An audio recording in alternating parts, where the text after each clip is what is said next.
أعوذ بالله من الشيطان الرجيم. بسم الله الرحمن الرحيم. الحمد لله رب العالمين، والصلاة والسلام على أشرف الأنبياء والمرسلين وعلى آله وأصحابه أجمعين. نويت التعلم والتعليم والتذكر والتذكير والنفع والانتفاع والإفادة والاستفادة والحث على التمسك بكتاب الله وسنة رسول الله صلى الله عليه وسلم، والدعاء على الهدى والدلالة إلى خير ابتغاء وجه الله مرضاة وقوله سبحانه وتعالى. بسم الله سبحان الله والحمد لله ولا إله إلا الله والله أكبر عدد كل حرف كتب كتاب أبد الآبدين ودهر الداهرين. رب اشرح لي صدري ويسر لي أمري واحلل عقدة من لساني يفقه قولي. اللهم فقهنا في الدين وعلمنا التأويل. اللهم آتنا ما آتيت لعبادك الصالحين. اللهم اجعلنا من عبادك الصالحين يا أرحم الراحمين. يا فتاح يا فتاح يا فتاح، افتحنا أبواب علومك، افتحنا أبواب معرفتك، افتحنا أبواب رزقك، افتحنا أبواب اليسار يا أرحم الراحمين يا أرحم الراحمين يا أرحم الراحمين. قال المصنف رحمه الله تعالى: ونفعنا بعلوم وعلوم مشايخنا في الدارين آمين آمين يا رب العالمين. Alhamdulillah, syukur kepada Allah Subhanahu Wa Taala, kita dapat sambung lagi pengajian kitab Ad-Durus An-Nahwiyah Litulab Al-Madaris Al-Ibtidaiyah. Kelas kita ini merupakan kelas kali yang kedua. Sebelum kita masuk perbincangan yang seterusnya, sedikitlah kita murajaah balik apa yang telah kita belajar sebelum ini. Sebelum ini kita telah tahu kenapa musannif, 4 orang musannif ini karang kitab Ad-Durus An-Nahwiyah, Syekh Ifni Nasif, Muhammad Diab, Syekh Muhammad Tammum, Syekh Mustafa Tammum, Syekh Muhammad Saleh. 4 orang ni karang kitab Ad-Durus An-Nahwiyah ni sebab permintaan daripada Wizarah Al-Ma'arif ketika itu, Kementerian Pendidikan pada ketika itu, untuk membuat kitab-kitab yang boleh digunakan untuk pelajar ibtidaiyah. Jadi mereka berempat pun buatlah kitab yang sesuai mengikut tahap pelajar. Dia dalam kitab Durus An-Nahwiyah ni dia buat 4 siri. Cumanya untuk pelajar ibtidaiyah ni dia ada 3 siri kitab tersebut: Al-Awwal, As-Sani, As-Salis. Dan insya-Allah kita telah mulakan minggu lepas pembacaan kitab ni. Kita mulakan dengan siri yang pertama, Al-Awwal. Kita telah kenal berkenaan dengan huruf hijaiyah. Musannif mengatakan bahawasanya dapat minal huruf hijaiyah tatarakkabul kalimat. Itu dhabit yang pertama. Terbinanya kalimah-kalimah bahasa Arab ini daripada huruf hijaiyah, ataupun nama lainnya huruf at-tahajji. Nama lainnya huruful mabani, ataupun nama lainnya dipanggil huruf al-arabiyah. Alif, ba, ta, ta, jim, ha, kha, da, za, ra, zai, sin, shin, sa, ba, ta, dha, ain, ghin, fa, qaf, kaf, lam, mim, nun, ha, wa, ya. Itulah huruf al-hijaiyah, tertib huruf hijaiyah. Dan kita juga telah sebut sebelum ini ada dipanggil tertib huruf al-abjadiyah. Tertib huruf abjadiyah ni mengikut bilangan nombor. Kerana dulu Arab, nombor-nombor Arab ni dia mewakili rakam ataupun huruf. Orang Arab dulu dia mewakili nombor-nombor tertentu. Jadi susunannya abjad, hawas, hati, hajat, hawas, hati, kalamun, sa'fas, qarashat, takhaz, dhafaw. Ni semua ni mewakili nombor-nombor. Kita tahu contoh, kita bagi.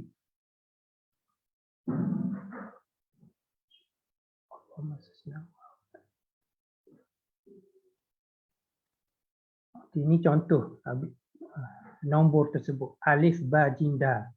Jadi alif mewakili 1, ba mewakili 2, jim mewakili 3, dal mewakili 4. Abjad, hawas, ha, waw, zai, ha mewakili 5, waw mewakili 6, zai mewakili 7. Hati 8, ha 8, po 9, ya 10. Kalamun kaf 20, lam 30, mim 40, nun 50. Kemudian sa'fas sin 60, ain 70, fa 80, sad 90. Kemudian qarashat qaf mewakili 100, ra mewakili 200, shin mewakili 300, kemudian ta mewakili 400. Kemudian takhos ta mewakili 500, kha mewakili 600, zai za mewakili 700. Bawaw ba mewakili 800, ba mewakili 900 dan ghain mewakili 1000. Dan kalau dicampur-campur, contohnya kita sebut sebelum ini, contoh dur, da dengan ra. Maksudnya apa? Dur.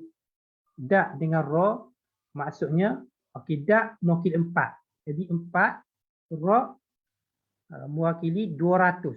Jadi durrun, da dan ra 204. Jadi Imam Syafi'i wafat pada tahun dur. Maksud dal dan ra. Maksudnya 204 Hijrah. Begitulah orang Arab zaman silam, dan nombor-nombor ni masih lagi digunakan sehingga ke hari inilah. Contoh soalan peperiksaan, kalau kita perasan soalan alif, soalan ba, soalan jim, soalan dal. Maksudnya soalan nombor 1, nombor 2, nombor 3, nombor 4. Dan benda ni antara kalau pelajar kuliah bahasa Arab Al-Azhar memang kena hafal. Sebab dia ada satu subjek dipanggil subjek mu'jam, subjek berkenaan kamus. Ada setengah-setengah ulama menggunakan tertib abjad. Dia tak menggunakan tertib alif ba ta ta jim ha kha yang kita guna pada mu'jam bahasa kamus bahasa Arab di Malaysia lah. Kerana ada setengah-setengah mu'alif pengarang kitab, dia susun kamus dia tu mengikut abjad. Abjad, hawas, hati, ikut susunan yang kita baca tadi. Dipanggil susunan abjadiyah. Dalam bahasa Melayu pun lafaz abjad ni pun diguna pakai nama huruf abjad. Jadi itulah sedikit sebanyak yang kita sebut minggu lepas. Dan insya-Allah kita akan masuk perbahasan yang baru pada petang ini, insya-Allah. Sebelum masuk tu anak-anak sebut sikitlah berkaitan dengan takrif ilmu nahwu ni, walaupun yalah benda ni sudah maklum, tetapi jika sekiranya ada yang masih tidak tahu, boleh ambil manfaatlah, agar bila mana kita tahu takrif definisi satu ilmu ini, insya-Allah kita tidak bertukar dengan ilmu-ilmu yang lain. Jadi masalah yang berlaku kadang-kadang orang tidak betul-betul faham takrif ilmu sehingga kan menyebabkan dia tu tidak tahu hakikat ilmu yang dia pelajari. Ini termasuk daripada mabadi' asyarah. Mabadi' asyarah ni prinsip 10. Sebelum kita masuk mana-mana ilmu, kita kena kenal 10 perkara berkaitan dengan ilmu tersebut. Cumanya secara ringkasnya kita tahu 3 pun sudah memadai lah. Ada satu syair nazam tu, inna mabadi' kulli fannin asyarah al-hadd wal mawdu' thumma thamarah. Kemudian dia bilang 10 semua perkara yang kena tahulah. Itu syarat sempurna untuk kita dapat gambaran jelas tentang apa ilmu yang kita belajar. 10 prinsip mabadi' dalam ilmu tersebut kita perlu tahu. Cuma untuk semata-mata gambaran secara ijmali, 3 ni wajib kita tahu. Apa 3 yang wajib kita tahu? Al-haddu dan mawdu' dia, kemudian samarah. Ta'rif, kemudian mawdu' topik perbincangan, kemudian samarah. Apa hasil daripada kita belajar ilmu itu, apa yang kita dapat.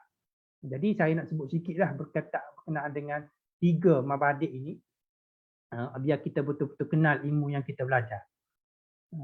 Bismillah.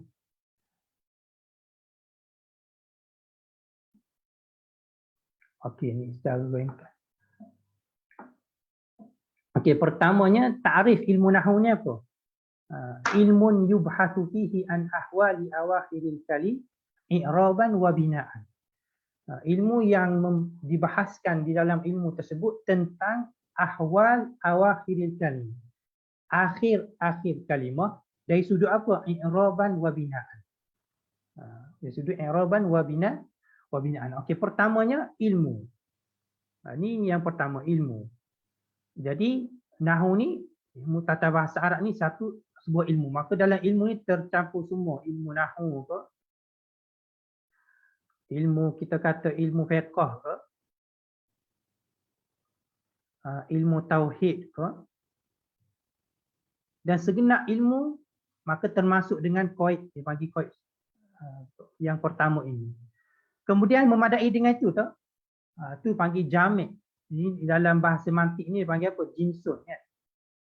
Jinsut ni tugas dia untuk menghimpunkan segala benda yang berkait dengan benda yang kita mahu takrifkan tersebut. Jadi dengan jinsut ini maka termasuk di bawah lafaz ilmu ini, ilmu nahwu, ilmu fiqh, ilmu tauhid dan segala jenis ilmu.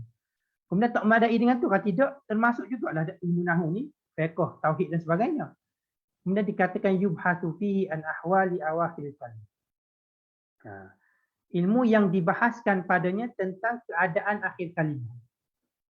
Dibahaskan tentang keadaan akhir kalimah. Awakhiril kalim, akhir kalimah. Jadi dengan qaid yang kedua, dengan syarat yang kedua ini dibahaskan padanya ahwal keadaan akhir kalimah, maka tak termasuk dah ilmu fiqh. Ilmu fiqh bukannya ilmu yang membahaskan tentang keadaan akhir kalimah. Kerana ilmu fiqh berkenaan dengan suatu perkara, satu ilmu yang membahaskan tentang amal seorang mukallaf yang diambil daripada dalil-dalil syarak. Tauhid pula berkenaan dengan i'tiqad yang diambil dari ilmu berkenaan dengan i'tiqad yang diambil daripada dalil-dalil yang yakiniyah, yang berbentuk yakin. Jadi tak termasuk dengan yang kedua ini, dengan ahwal awakhir kalimah ni, tak termasuk ilmu fiqh, ilmu tauhid dan apa-apa ilmu. Tak termasuk. Cuma termasuk juga ilmu saraf. Dua ilmu. Kalau kita berhenti ta'rif di sini, ilmu yubhatsu fihi an ahwal awakhir kalim, dia akan masuk ilmu nahwu dan juga ilmu saraf. Kerana apa? Kerana ilmu saraf ini juga ada perbahasan tentang akhir kalimah sebenarnya. Contoh berkenaan dengan idgham, ataupun ada perbahasan fi'il mu'tal, contohnya ada fi'il mu'tal yang kita belajar, contohnya ada yang misal. Fi'il misal ni awalnya huruf illah. Contoh wa'ada. Ini perbahasan tentang awalnya huruf illah, huruf alif wawiyah. Ada dipanggil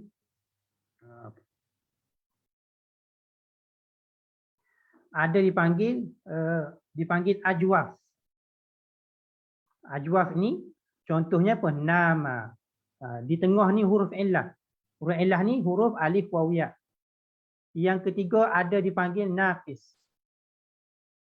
Naqis ni contohnya apa naqis? Allahumma shalli Muhammad. Allahumma shalli Muhammad. Da'a. Nampak da'a. Jadi akhirnya huruf illah. Da'a. Jadi perbahasan fi'il mu'tal ni ada juga perbahasan berkenaan dengan akhir. Jadi bila sebut kita berhentikan ta'rif ni, ilmu yubhatsu fi an ahwali awakhir kalim, dia masih lagi termasuk ilmu nahwu dan juga ilmu saraf. Sedangkan kita nak ta'rifkan tentang ilmu nahwu. Okey, dengan yang ketiga inilah maka terkeluarnya saraf. Kerana saraf tidak dikaji tentang i'rab dan bina. Boleh. Jadi ilmu nahwu, ilmu yang membahaskan tentang akhir kalimah dari sudut apa? Dari sudut i'rab ataupun bina. Dia mu'rab ataupun mabni. Maksud apa mu'rab? Berubah ataupun dia tu tidak berubah. Contoh, Ja'a Zaidun. Marartu bi Zaidin. Ra'aitu Zaidan. Nampak? Jadi Zaidun, Zaidin, Zaidan menunjukkan bahawa kalimah ni mu'rab. Kalimah ni berubah daripada dhammah kepada kasrah kepada fathah. Bagi depan, bagi bawah, bagi atas. Boleh, ni dipanggil apa? Ni mu'rab. Ada dipanggil mabni. Mabni ni contohnya kita kata haula'i. Contohnya haula'i. Ya. Ra'aitu haula'i, marartu bi haula'i, ra'aitu haula'i. Jadi haula'i pada apa-apa keadaan sekalipun dia tetap akan apa? Dia tetap akan tetap. Bina ni tetap. Maksudnya tidak berubah. Ja'a haula'i, marartu bi haula'i, ra'aitu haula'i. Jadi perbahasan ilmu nahwu ni perbahasan tentang apa? Kita nak tengok akhir kalimah itu sahaja. Akhir kalimah itu sahaja sama ada dia berubah ataupun tetap tidak berubah. Kalimah bahasa Arab ni ada yang boleh berubah, ada kalimah yang tidak boleh berubah. Kalimah yang tidak berubah akhirnya walaupun apa-apa keadaan sekalipun dipanggil kalimah tu mabniyah. Dan kalimah yang tidak berubah pada akhirnya walaupun kalimah yang berubah pada akhirnya dipanggil kalimah mu'rabah, kalimah yang mu'rab. Boleh. Jadi perbahasan ilmu nahwu ialah perbahasan tentang akhir kalimah mu'rab atau mabni. Jadi kita letak dalam zihin, dalam kepala kita, kita nak tahu dengan kita belajar ilmu nahwu, nak tahu baris akhir sahaja. Faham? Kita nak tahu baris akhir sahaja. Okey. Kemudian habis. Okey. Dengan tiga benda ni, ilmu, kemudian yubhathu fihi an ahwali awakil kalim, kemudian i'rab wa binaan, jelaslah kepada kita bahawasanya ilmu nahwu ini takrif dia apa? Ilmu yang membahaskan tentang akhir kalimah sama ada berubah atau tidak berubah. Itu sahaja. Boleh. Dengan kita tahu takrif inilah kita tahu oh kita nak bahas tentang akhir kalimah saja ilmu nahwu. Adapun awal ataupun tengah tak termasuk. Walaupun sorof juga ada perbahasan berkenaan dengan akhir kalimah. Kadang-kadang ada perbahasan masuk juga perbahasan akhir kalimah. Tetapi perbahasan ilmu sorof tentang akhir kalimah bukan dari sudut mu'rab ataupun mabni. Boleh. Kemudian, apakah maudhu' ilmu nahwu? Maudhu' topik perbincangan bahas tentang apa ilmu nahwu ni? Orang tanya tentang apa ilmu nahwu?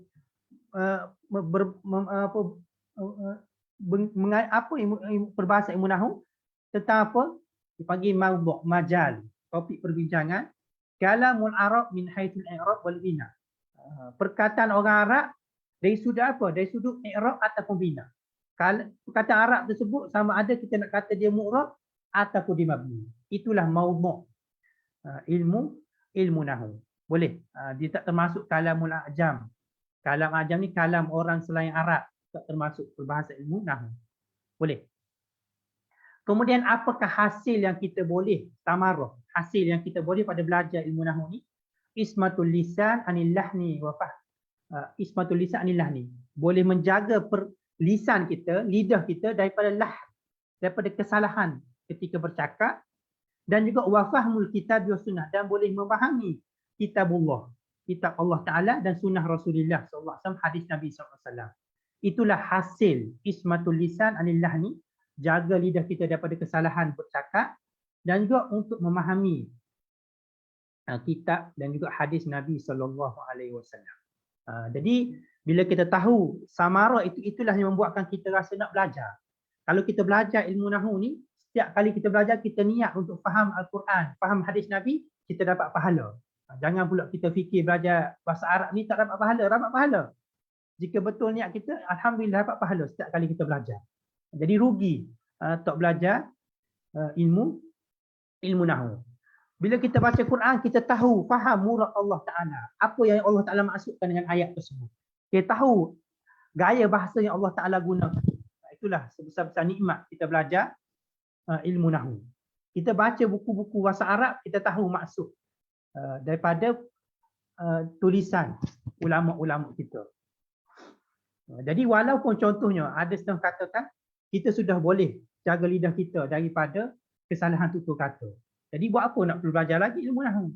Tanya diri kita balik, adakah kita mahu belajar tu sampai tahap kita faham Al-Quran? Nak sampai tahap betul-betul faham Al-Quran, maka kita perlu semakin belajar ilmu tata bahasa Arab ini, ilmu nahwu. Kerana itulah ada ulama mengatakan bahawasanya kalau kita mahu melihat kadar kemampuan seseorang itu dalam mana-mana ilmu, lihatlah penguasaan dia dalam ilmu bahasa Arab. Kalau penguasaan Arab dia tinggi, maka dia tu semakin faham agama.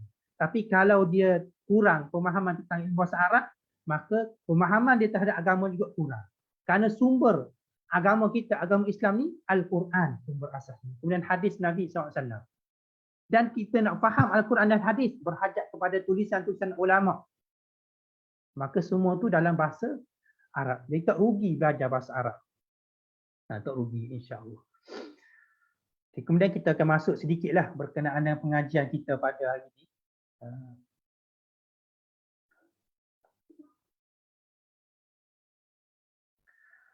Okey, kita masuk anwa'ul kalimat. Jenis-jenis kalimah dalam bahasa Arab. Jenis-jenis kalimah dalam bahasa Arab. Sebelum ni kita belajar, bobit yang pertama kita belajar pada minggu lepas, minal hurufil hijaiyah tatarakkabul kalimat. Kalimah bahasa Arab ni tersusun daripada huruf hijaiyah. Kita kenal huruf hijaiyah, alif, ba, ta, sa, jim, ha, qa sampai akhir. Cumanya kalimah bahasa Arab terbahagi kepada berapa pembahagian. Qala al-musannif rahimahullahu ta'ala wa tanqasimu ila salasati anwa'. Kalimah bahasa Arab ni terbahagi kepada 3 kategori.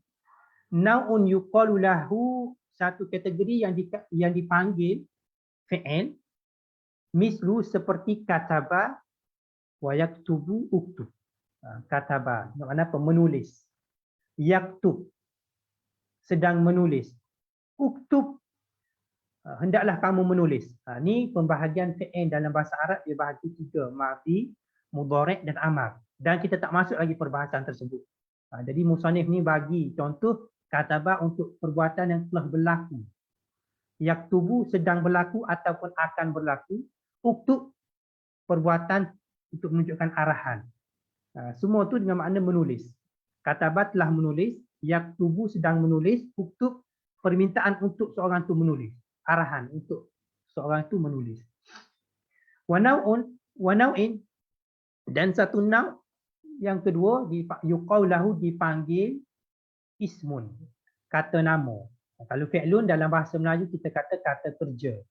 Ismun kata nama. Seperti apa? Muhammadun wa usfurin wa tufahatin. Muhammad nama orang yang bernama Muhammad. Isim. Usfur. Usfur ni apa? Burung. Burung pipit kan bahasa kita. Tufahatin. Tufahah ni apa? Apple. Buah apple. Tu kategori yang kedua. Wa nau'in yuqalu lahu, kategori yang ketiga dipanggil harfun, haraf. Seperti hal, fi, dalam. Hal, fi, dalam. Hal, adakah, fi, di dalam, lam, tidak. Dan antara 3 kategori ini, haraf ni kita tidak akan tahu makna haraf itu kecuali kena ada dalam satu jumlah. Berbeza dengan isim, berbeza dengan fi'il. Kerana fi'il contoh kita kata kataba, terbit dalam fikiran kita maksud kataba. Kataba menulis. Betul tak? Contoh kita kata Muhammad, maka terbit dalam fikiran kita orang nama Muhammad. Tapi haraf, kalau contoh kita sebut min. Min, makna daripada itu, kita tak boleh kata makna min itu daripada. Tidak. Sebab dia berbeza mengikut jumlah. Contoh Hana kata, zahab intalaqtu minal madrasah ila al-bait. Aku bertolak minal madrasah ila al-bait. Daripada sekolah pergi ke rumah. Jadi min di situ daripada. Tapi kadang-kadang min bukan daripada. Contohnya, hazal khatam min hadidin.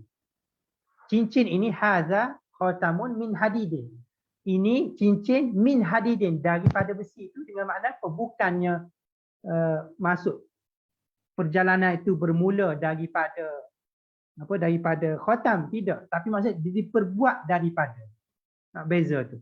Zahabtu intalaqtu minal madrasati ilal bait. Maksudnya apa? Aku bertolak, permulaan perjalanan aku bertolak tu daripada madrasah menuju ke sekolah. Jadi min itu dengan makna apa? Perjalanan itu bermula daripada madrasah. Tapi kalau kita kata hadza khatamun min hadid, ini cincin daripada besi, itu dengan makna ini cincin diperbuat daripada besi. Nampak? Asalnya daripada besi. Boleh. Jadi min itu berbeza mengikut jumlah. Jadi dengan lafaz min sahaja kita tidak tahu maknanya. Contohnya kita kata apa? Kita kata Allahumma tabarra'tu min mali. Aku tabarra'tu, aku bersedekah daripada hartaku. Min itu dengan makna apa? Daripada sebahagian hartaku. Bukan maksudnya tabarra'tu min mali, maksudnya aku bersedekah, bermula perjalanan sedekahku daripada hartaku. Tidak. Jadi maksud min itu dipanggil tab'i. Tabarra'tu min mali, aku bersedekah sebahagian daripada harta. Jadi lafaz min tetapi berbeza jumlah, berbeza tempat, maka berbezalah maknanya. Boleh. Jadi semata-mata lafaz haraf ini kita tidak tahu maknanya. Tak tahu maknanya kita letak dalam jumlah. Berbeza dengan isim makna fi'il, sudah kita tahu maknanya dengan lafaz tersebut.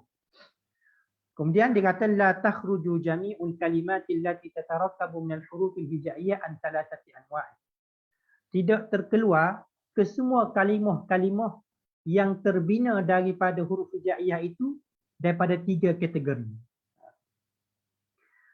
Nau'in, kategori yang dinamakan fi'il, wa nau'in yusamma isman, dan nau'in, dan kategori yang dinamakan isim, kata nama, wa nau'in yusamma harfan, dan satu kategori yang dinamakan huruf. Fal fi'lu, maka fi'il, kata kerja itu contohnya apa? Kataba, yaktubu, uktub.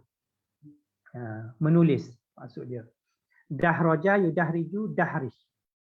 Bergolek. Golek. Kalau tengok bola tu kita sepak maka dia bergolek tu panggil dahraja. Wan talaqa yang taliku intali. Intalaqa bertolak. Istakhraja yastakhriju istakhrij. Mengeluarkan. Makna sama, kata bayak tubuh uktub maksudnya menulis maknanya.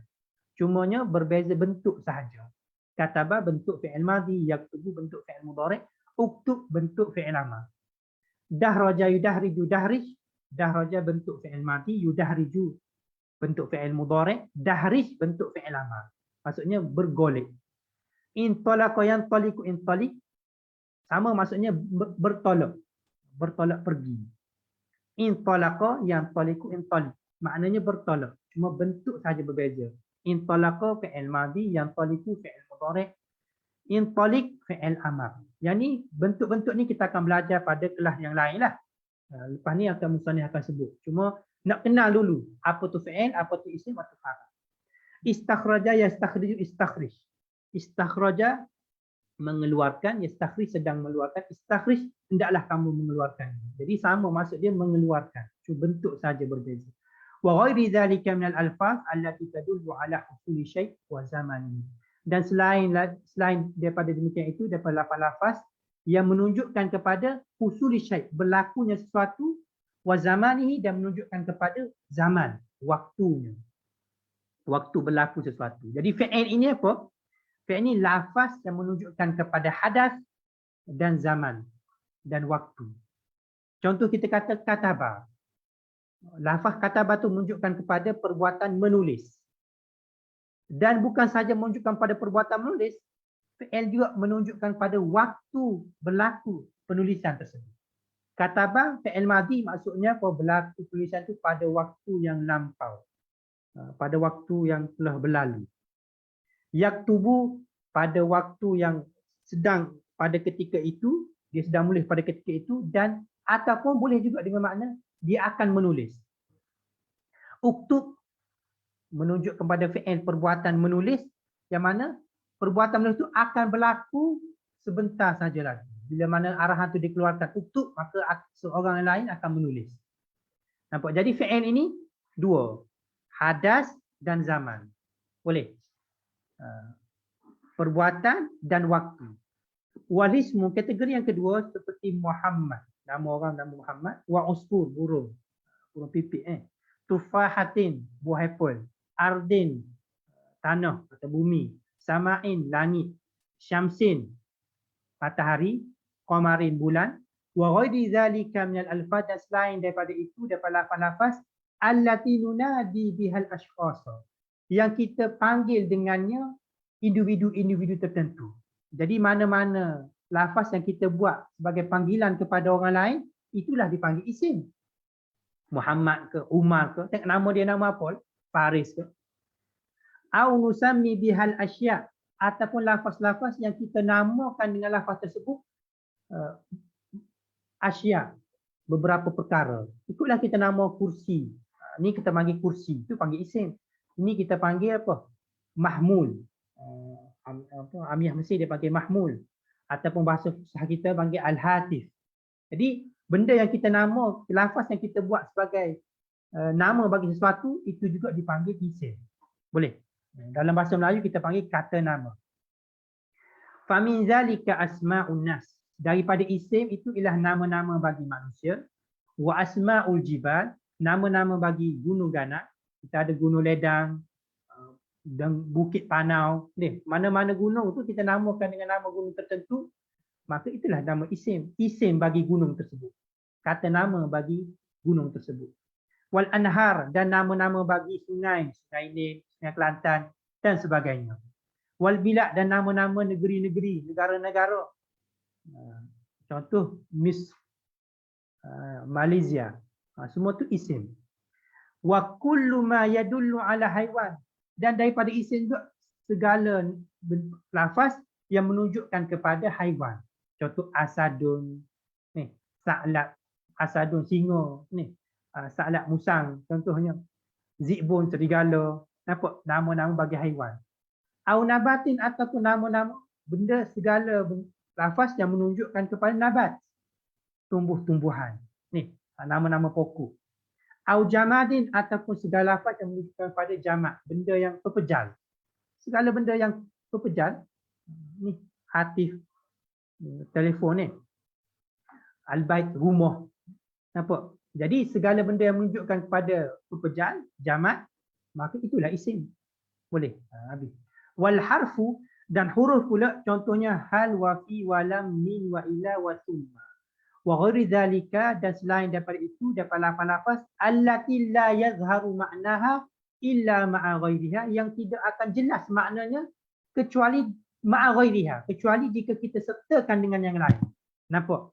Jadi huruf inilah lafaz, maknanya kita kena tahu dengan kita masukkan perkara lain dengan lafaz tersebut. Contoh kita kata apa? Hal. Kita tak tahu makna hal apa kecuali kita masukkan dalam jumlah. Contoh hal Zaidun qa'imun, adakah Zaid itu berdiri? Min contohnya. Kita kata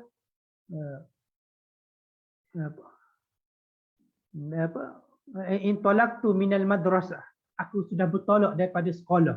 Jadi min tu diketahui dengan perkara lain. Kita kena sertakan perkara lain barulah tahu makna huruf tersebut. Boleh. Itu sahaja, insya-Allah. Kemudian kita akan masuk pembahasan seterusnya, kita akan masuk minggu depanlah. Okay, sebelum tu kita bismillah. Kita tulis sikit. Bismillah.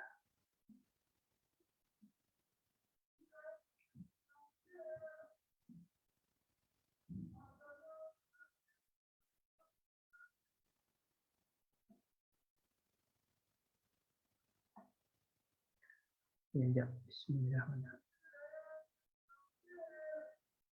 Okey, kita tulis sikit. Okey, yang kita belajar tadi, dia kata apa? Anwa'ul kalimah ni, betul tak? Anwa' al-kalimah. Okey, jenis-jenis kalimah terbahagi 3, fi'il, isim dan haraf. Itu sahaja yang kita belajar ini. Cuma apakah makna kalimah?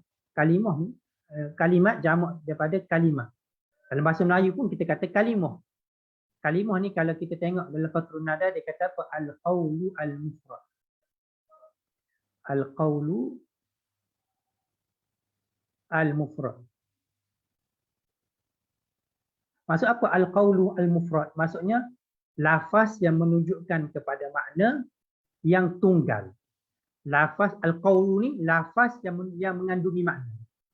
Al-qaulu lafaz yang mengandungi makna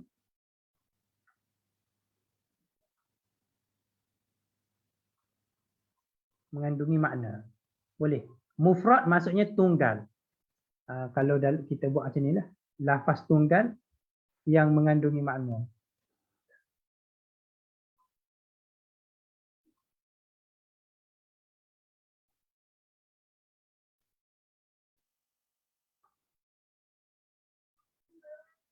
Lafaz tunggal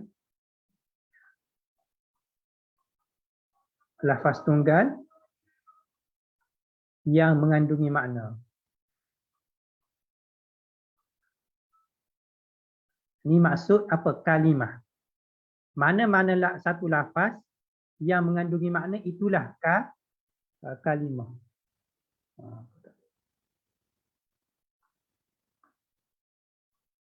Okey, dan lafaz yang mengandungi makna ni, kalimah ni terbahagi 3. Sama ada apa? Isim, sama ada fi'il, sama ada haraf. Ketiga-tiga ini lafaz kalimah, isim, lafaz yang mengandungi makna, fi'il, lafaz mengandungi makna, haraf yang mengandungi makna. Apa beza antara tiga perkara ni? Isim apa? Lafaz yang kalimah tadullu ala makna,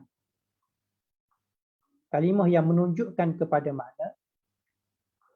Kemudian kita tambah walam yaktarin, walam taktarin, walam taktarin di zaman ini. Nampak? Isim kalimah yang menunjukkan kepada makna dan tidak disertakan dengan waktu. Contoh kita kata Muhammad, ia menunjukkan kepada seseorang yang bernama Muhammad. Contoh kita kata usfur, menunjukkan kepada burung pipit. Ataupun kita kata tufahah, menunjukkan kepada lafaz tufahah. Lafaz tufahah menunjukkan buah apple. Nampak? Lafaz yang menunjukkan pada makna. Tetapi adakah bila sebut tufahah ada mengandungi waktu tak sekali dengan lafaz tufahah? Tidak. Berbeza dengan fi'il. Fi'il ni kalimah menunjukkan kepada makna dan watak tarinu bi zamani. Watak tarinu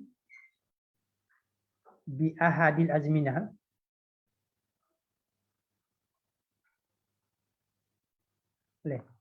Fi'il ni kalimah yang menunjukkan kepada makna watak tarinu bi ahadil azminah.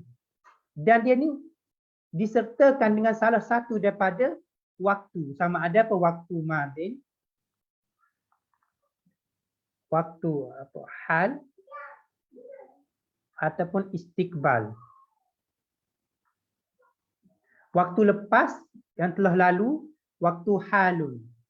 Waktu yang sekarang, istiqbal waktu akan datang. Yang ni kita akan belajar pada ni lah.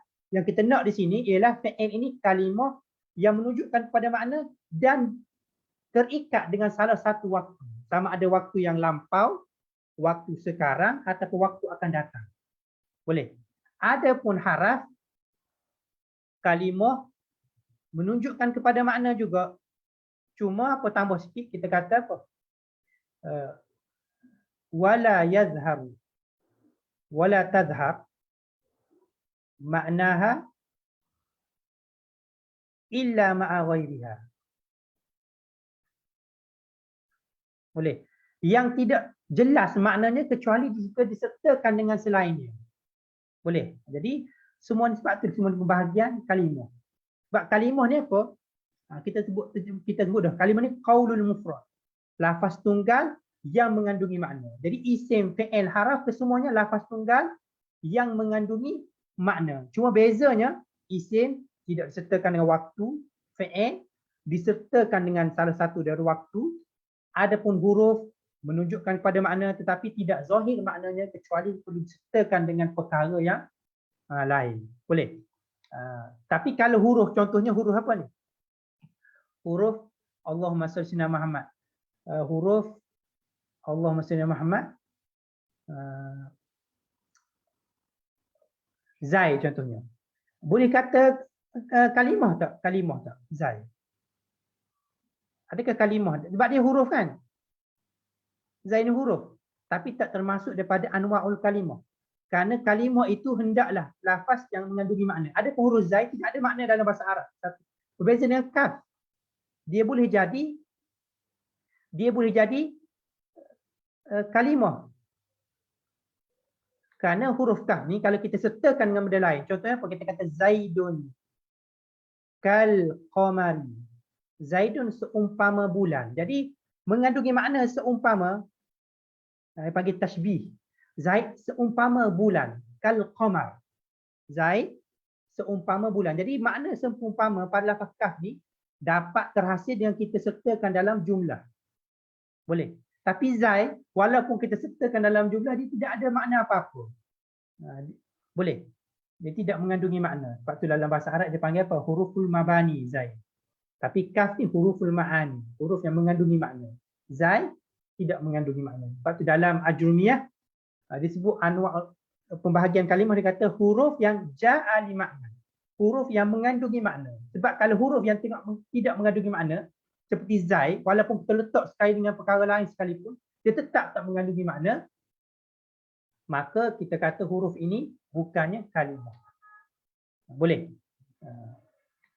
Itu sahaja. Jadi yang kita belajar ini pembahagian kalimah dalam bahasa Arab. Sama ada kata nama, isim, kata kerja ataupun haraf. Allahumma salli wa sallim ala Sayyidina Muhammad wa ala alihi wa sahbihi ajma'in. Kita akan sambung kajian kita ni pada minggu hadapan insya-Allah. Jadi kalau ada apa-apa soalan boleh tulis dalam komen Facebook. Nanti anda akan tengoklah soalan tu. Kalau boleh jawab, anda akan jawab pada kelas seterusnya. Aku qauli hadza astaghfirullah li wa lakum. Assalamualaikum warahmatullahi taala wabarakatuh. Allahumma salli wa sallim ala Sayyidina Muhammad wa ala alihi wa ashabihi ajma'in. Amin amin ya rabbal alamin.